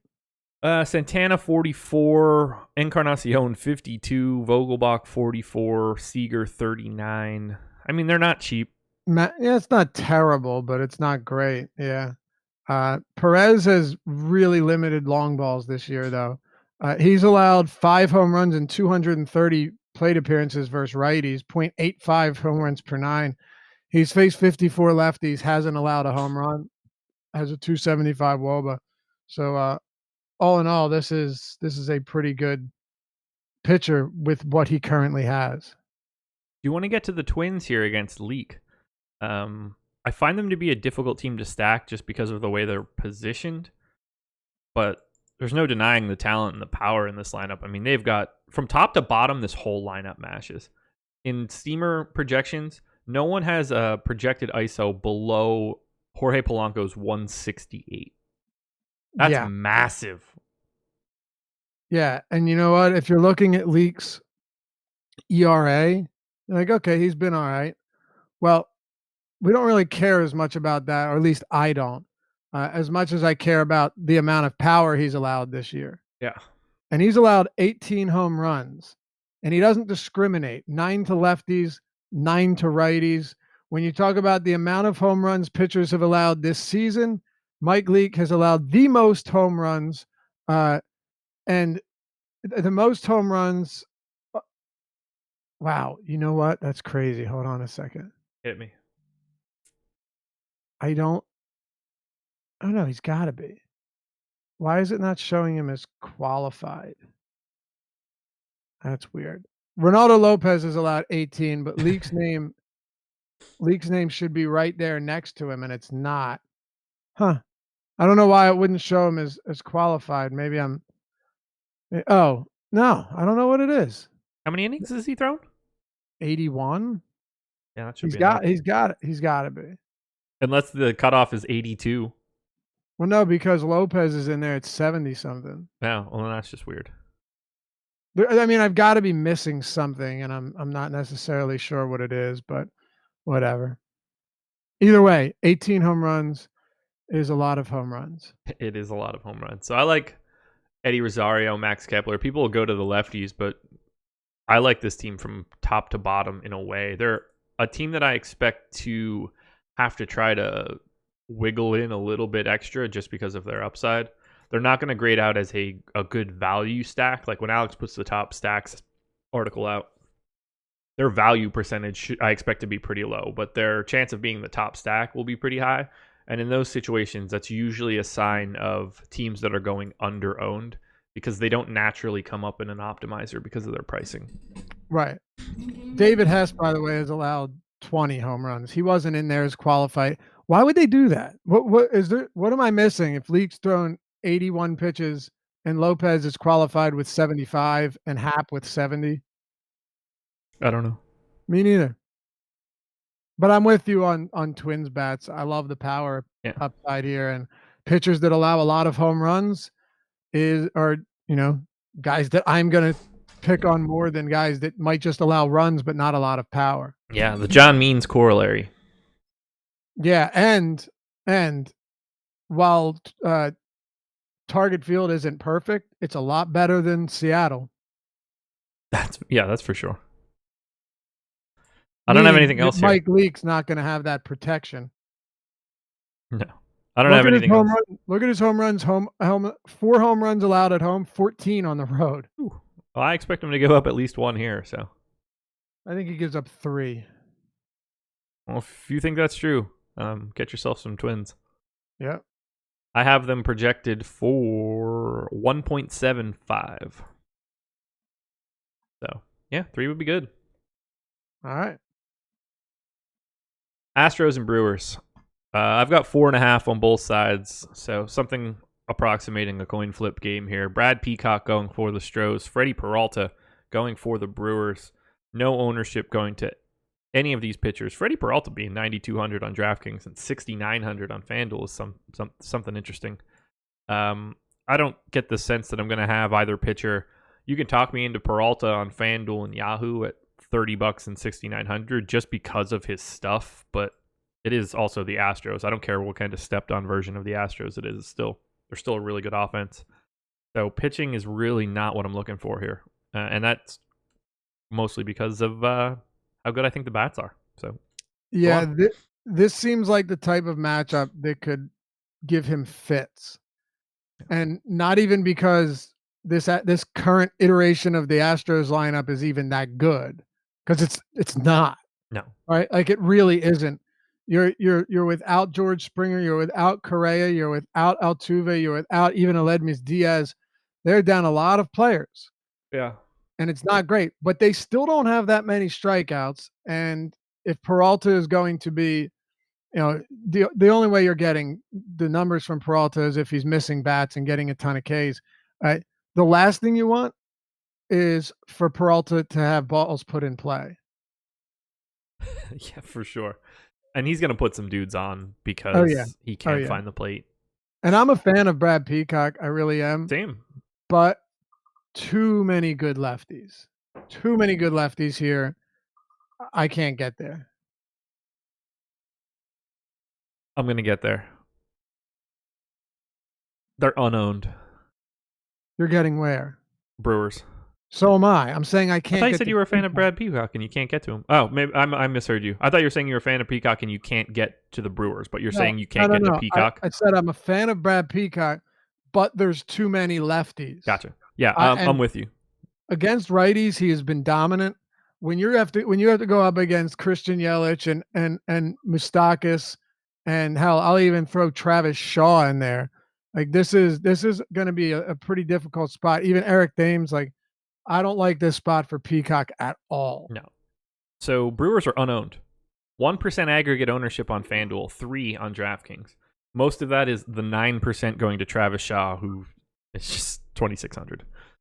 They're my number 4 stack on both sites. They are number 4. Actually, that's not right. They are number 6 on Yahoo.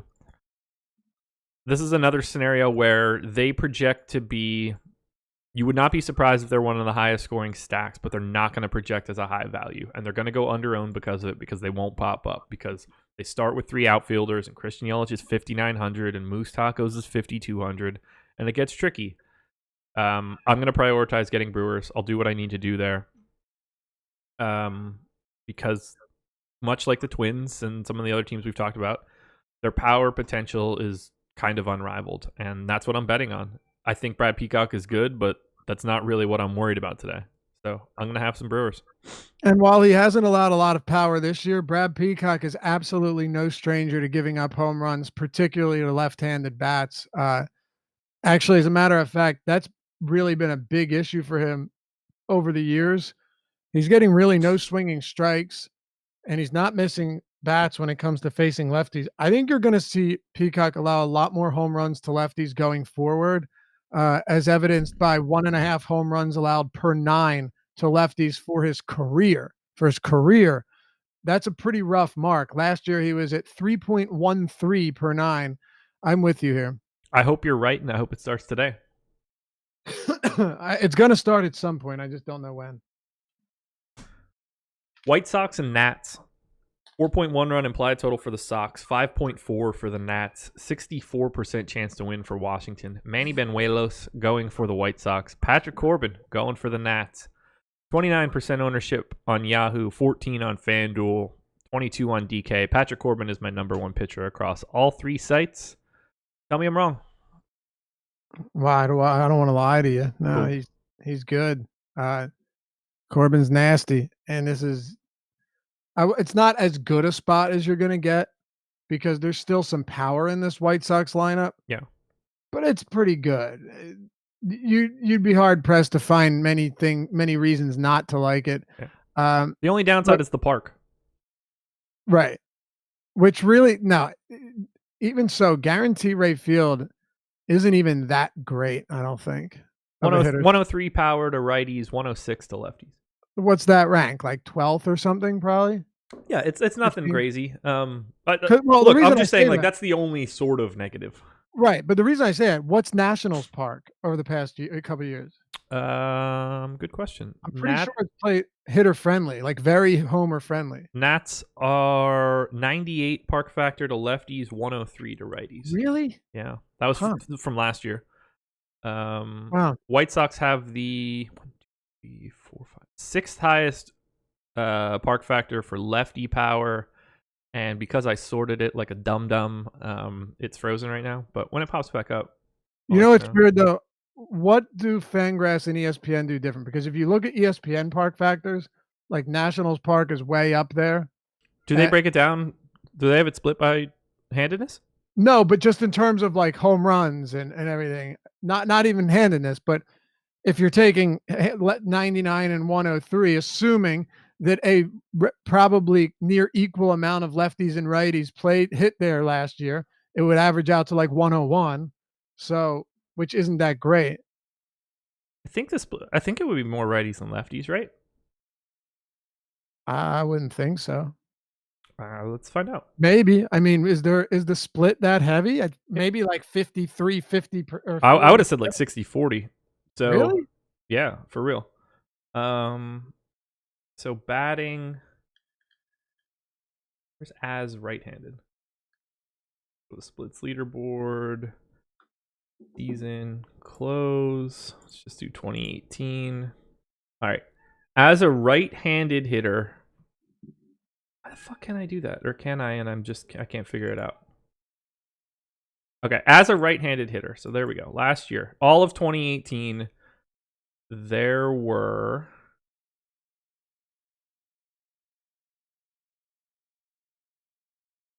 180 or 108. We'll call it 109,000 plate appearances as right-handed hitters. Okay. And as left-handed hitters, 109 lefties, 760 or 76,000. So What? There's that. it's 1.4 to 1. Yeah. That's outrageous. There's that many more righties in the league than lefties. 109 divided by 76 plus 109. Yeah, 59% were right-handed hitters last season. Wow. All right. I always assumed it was a much closer split. Yeah. And you said lefties it was 99 and 103 to righties, so Yeah. All right. Well, So either way, a little shade. If you wanted to average them together, you probably want to go like 60-40 righty lefty. right. I mean, not like we're talking about this dramatic difference, but No, I was fun just to talk curious. about. Yeah. I was just curious to know what the split was between righties and lefties. I always assumed it was slightly righty heavy, or slightly in favor of righties, but not by that much. Yeah. I'd be interested to go back like 5 years and see, some other time what it is, if it's any closer, if it's still as wide. My guess is it's probably the same as what you just read off. Yeah, I would imagine. I would guess it gets bigger. I would guess it was bigger in the past and will slowly pinch itself. It's possible. But I mean, just back to Corbin, Sure. you have to like him here. I certainly do. And He'll be my most exposed pitcher. he's really not that expensive. Nope, not at all. And 10-3 is not bad at all. You're probably going to have 3 or 4 lefties in this lineup. Oh, you know what? Moncada is also day to day. Last I looked. So if he's out of the lineup, might lose a few strikeouts, but whoever is going to replace him is definitely going to be worse than him. Yeah. What do you think about Nats bats? We're not playing Ben Walos, right? No, I have no interest. What do you think about Nats bats here? They grade out pretty similarly to the Brewers for me. Yeah, I like the Nats bats a lot here. The only thing is, and similarly to yesterday, they're very expensive. Yeah, I was going to say, I was wondering why Anthony Rendon was projected for 6% ownership in a game where like he should be way higher. And then it's like, oh, because he's 5,500. Yeah, yesterday was 59, I think. Oh, yeah. Dozier at 4K for a second baseman is really nice. Or he's 56 yesterday. Yeah, Dozier's solid. He's been hitting well. It's not like I don't like Turner at that price point. I really like Soto at 5K, unowned because of lefty. People freak out as if Manny Banuelos is throwing all 9 innings today. Yeah, seriously. Also, He might see him once. right. If Wellington Castillo is behind the plate, that's very, very much more favorable for Trey Turner as well. Yeah, absolutely.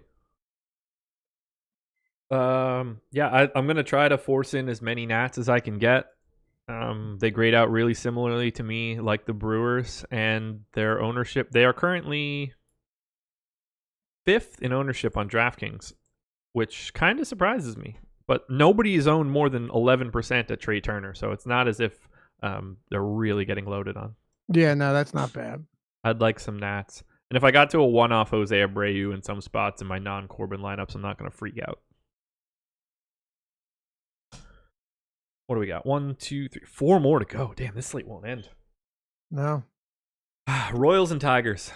4.6 run implied total for the Royals, 4 for the Tigers. 55% chance to win for Kansas City. Jacob Junis going for the Royals. Spencer Turnbull, who I feel like pitches every day for the Tigers, going for the Tigers.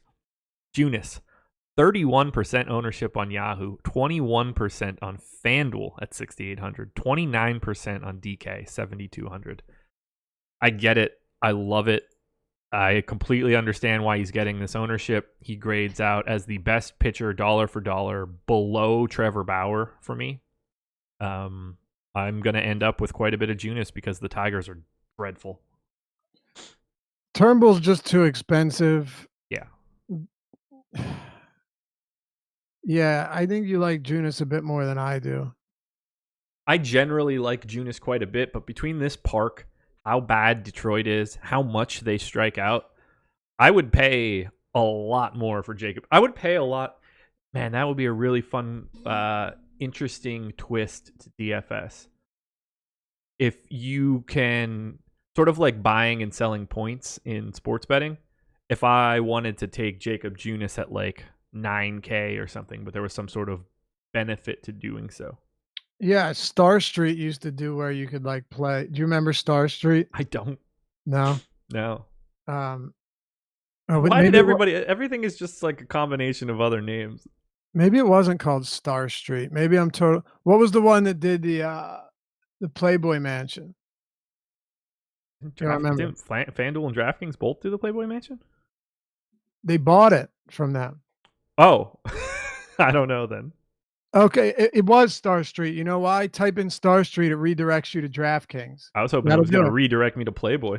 Right, so it was Star Street, and they had it where you could, if you wanted to, you could pay for multiple shares of a player. Okay. Yeah, I don't remember that at all. Wow.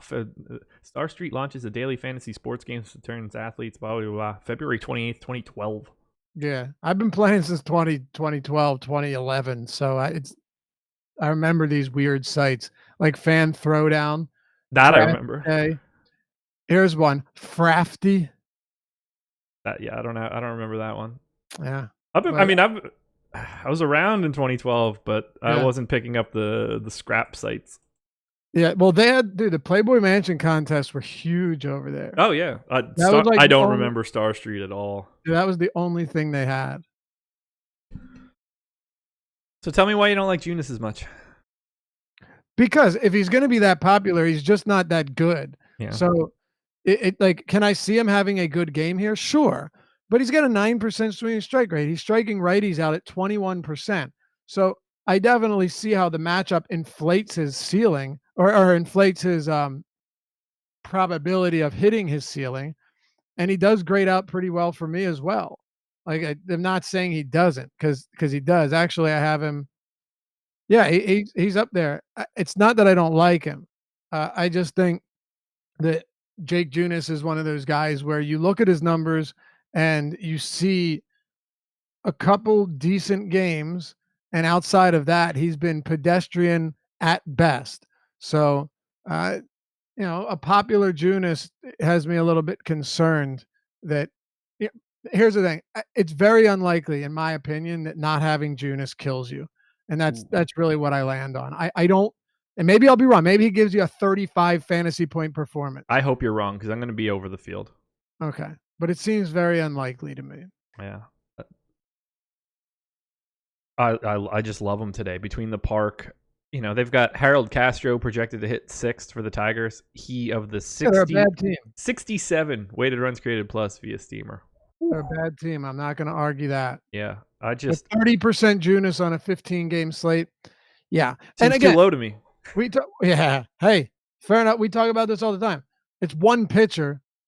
It's one player of your 10 roster spot. Like, you don't have to fade somebody because they're going to have some ownership. Right. I just don't love him enough to come in heavy on him. No, and I get it. That 29% is more than I was expecting. That's for sure.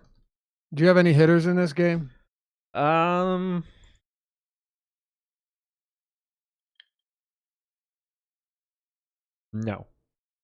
I mean, no, certainly not stacking anything. I don't have any interest. Royals are a little expensive. Kristen Stewart, I don't mind getting to if Junis is that owned.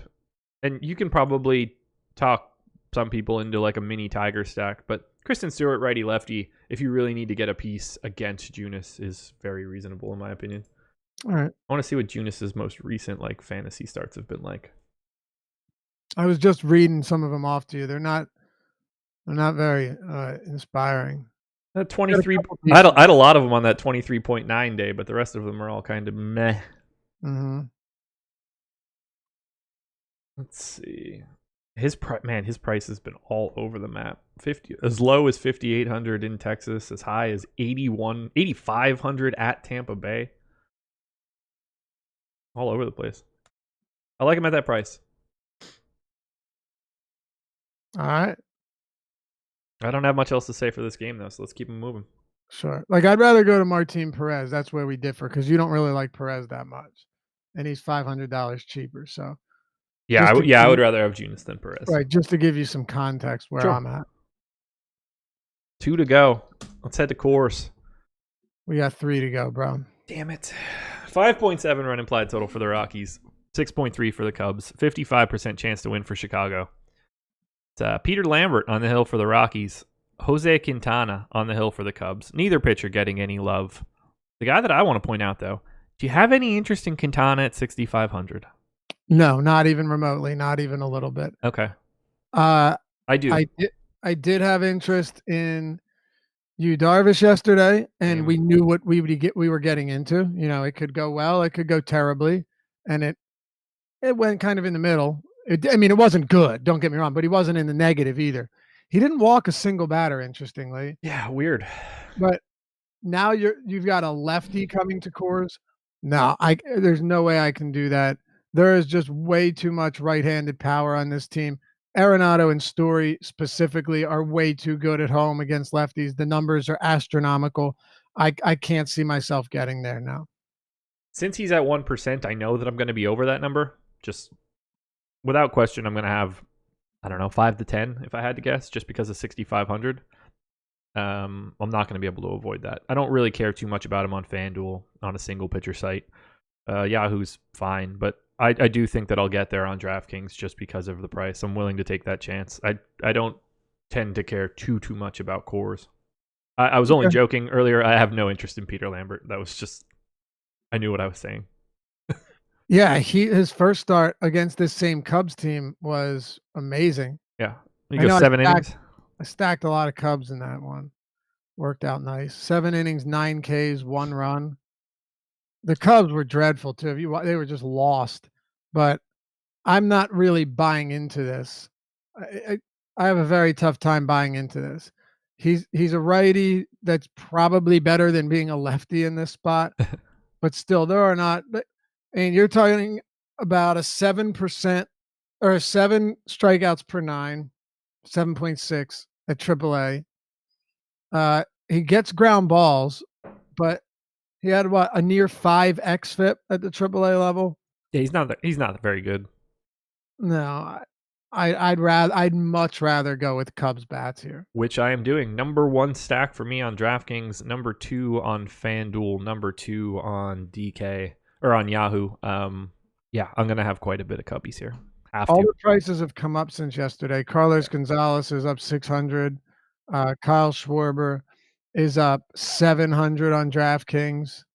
So you are getting some some elevated salaries from where we were yesterday. That's the only thing that sucks a little bit. David Bote is somehow still on DraftKings. Yesterday he was the most expensive second baseman. Now he is the second most expensive second baseman. 5K hitting potentially ninth. Just Mhm. tough, but I can't avoid them. Implied total above 6. Not like they're facing some sort of fantastic pitcher. Every one of these guys are talented outside of Cargo, basically. I'm going to do what I can to get to him. So am I. But I'm also going to go pretty heavy on Colorado. See, I don't think I'll have much Rockies. They are my 6th ranked stack, but I think that I'll end up on more one-offs and like Story and Arenado, Ian Desmond, Iannetta as a catcher than I will the full 5-man. And that's mostly because I just have a little bit more respect for Quintana. Yeah, I don't. That's not an outlandish take either. I think he's not terrible, but he's a decent pitcher. He's an average pitcher. So if we're talking about a Coors Field game, then I'm going to have quite a bit of interest. It's really all that it comes down to for me. Sounds good. Close it out with these final 2 games.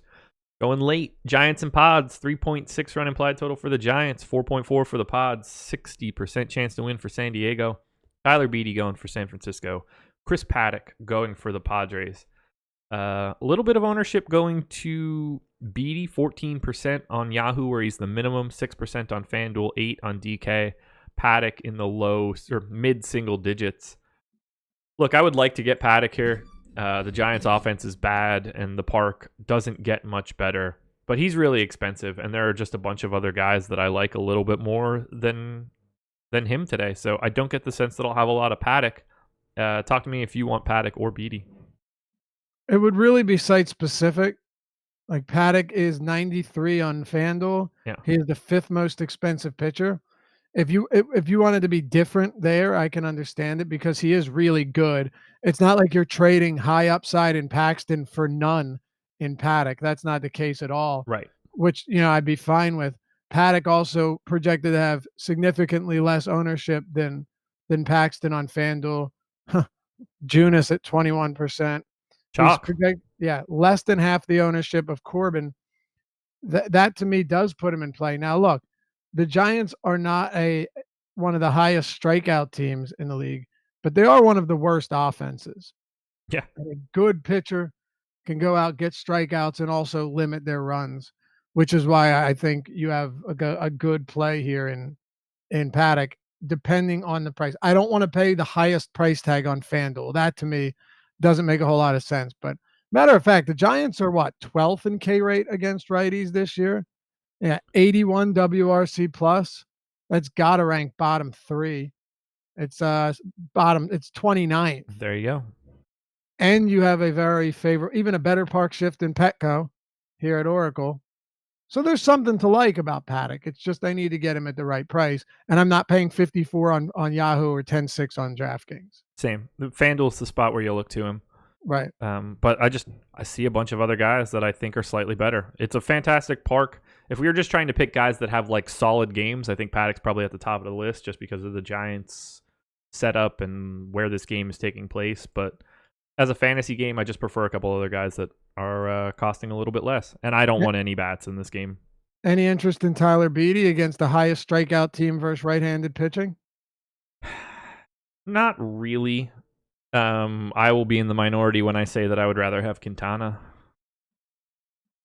Yeah, I'd rather have Beede here just because San Diego has a lot of strikeouts. In a perfect world, I'd rather have neither guy.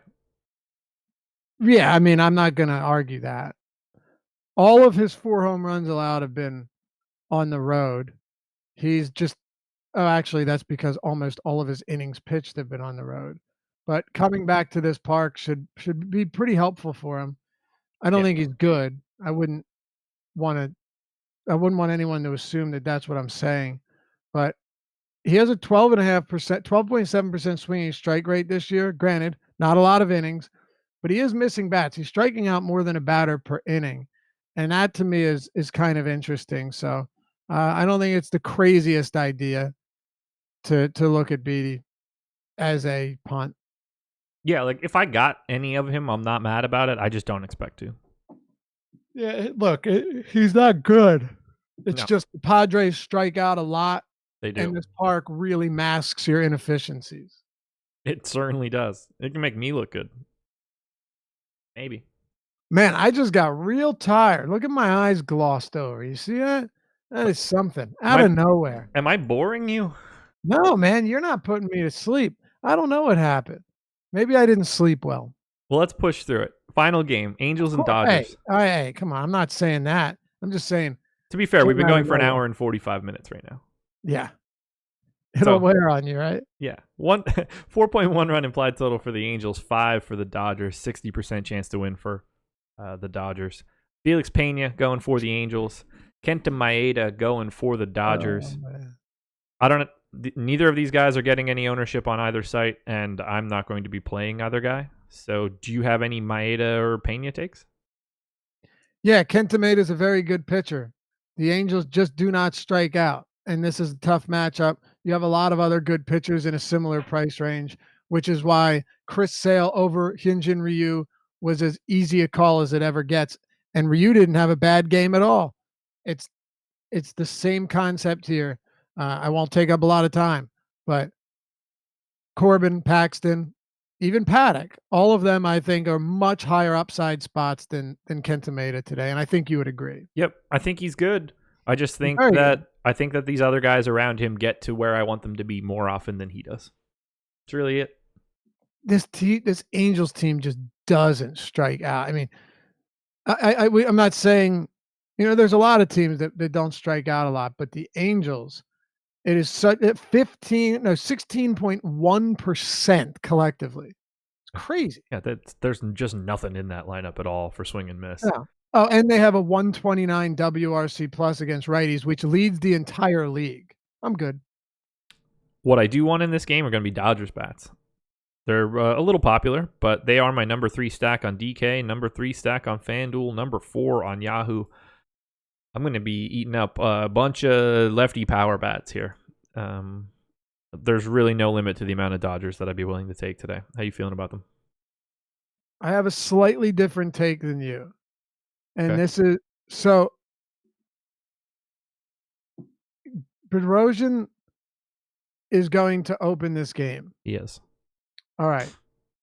So even if he only pitches an inning, I still have to get one plate appearance for the top 3 or 4 or 5 of the lineup. And he is not bad. Like, he's a good reliever. He's a good opener, and he's right-handed. So I do take that into consideration a little bit here. Am I losing a Jock Peterson and a Bellinger and a Muncy plate appearance to him? That would be the only knock here, because I would agree with you that Dodger bats against Pena are very enticing. No, that's reasonable. I can't disagree with you or anything. Yeah, that is something to pay attention to, that Bedrosian is opening this game. But at least he's a righty and not a lefty. That's a little bit more favorable. It's not like you can't hit him. It's just nobody has. Right. I mean, your first bat against Pena and your first bat against Bedrosian are pretty similar. It's not like Pena's got the stuff as well, or at least he's got one pitch of stuff. I love the Dodgers. Give me all the Jock, all the Max Muncy, who has the greatest quote in the history of baseball now. Did you see it? Go get it out of the ocean. Yeah. Oh my God. Although I believe that was the Bay, right? I don't know what the difference is. Wait, you don't know the difference between an ocean and a bay? I don't know what the qualifications are between the two. Aren't they made up by the same water body? Do you know the difference between a pond and a river? Well, yeah, those are two different things to me. The bay goes into the ocean. Right, but they're the same water. Nothing's breaking off that mass of water, correct? We're just qualifying it because the land wraps around it differently? What do you mean breaking it off? Like, is there a divider? Right. No. The bay, Right. So what Bay channels into the ocean. Sure. So they're the same thing then. It's also still the ocean. You don't pass a line where you're like, it's not like state lines where I'm driving up and all of a sudden I'm not in North Carolina anymore. I'm in Virginia. That's not it to me. That's all just the ocean. Well, a river goes into a bay. Right. But there is a very distinct difference. It's not like the river is just flowing and it's miles and miles and miles wide in either direction to one spot. It's generally pretty narrow path. Okay. Wow. A bay is always the ocean. An ocean is not always a bay. What? Right? A bay is always an ocean. Well, now, yeah, Chadwick Richardson's got it. It's a cove.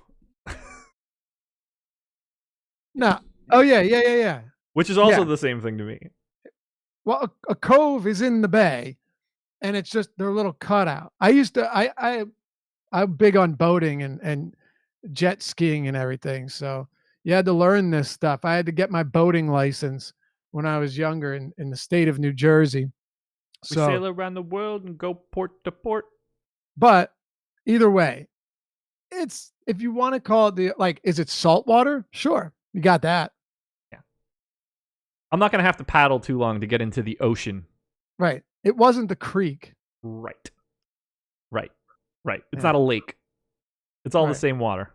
But there is a notable difference. Like, have you ever been out in a boat from the bay where you're docked and then out to the ocean? I actually try to never get onto a boat. But so you haven't.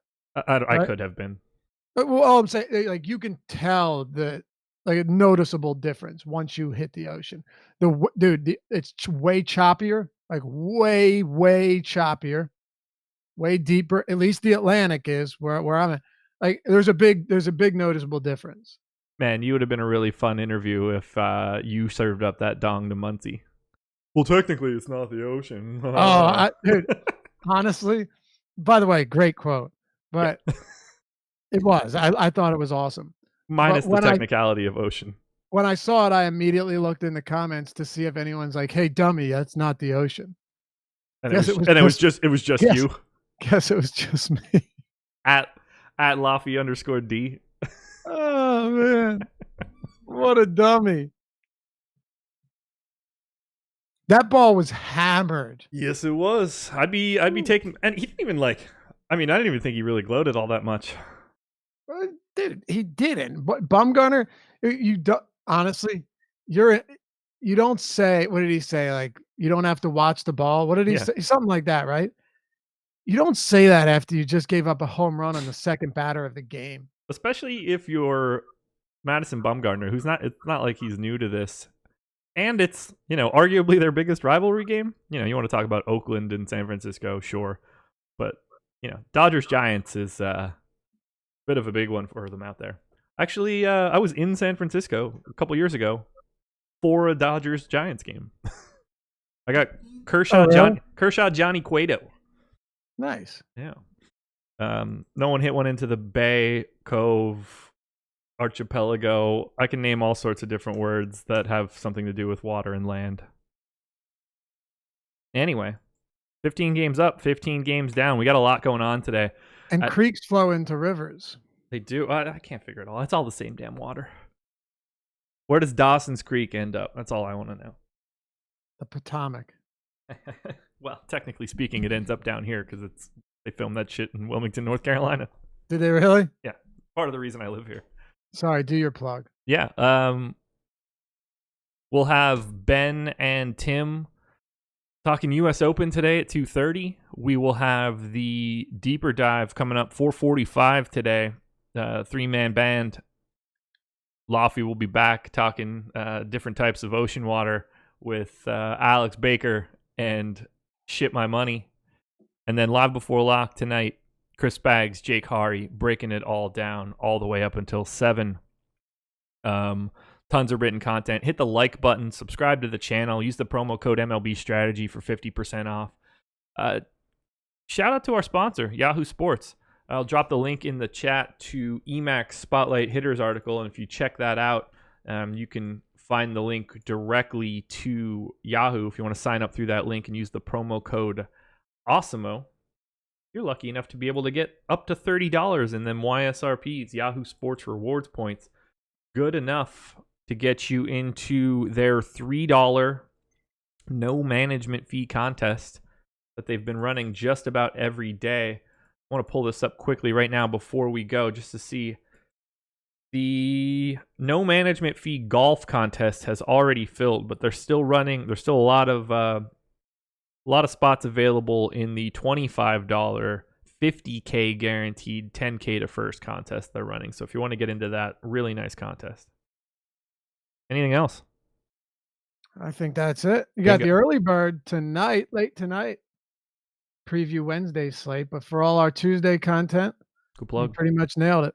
Good plug. Good plug. Yeah. Check out the early bird. Subscribe on iTunes or whatever sort of podcast software you use. We put that up every day.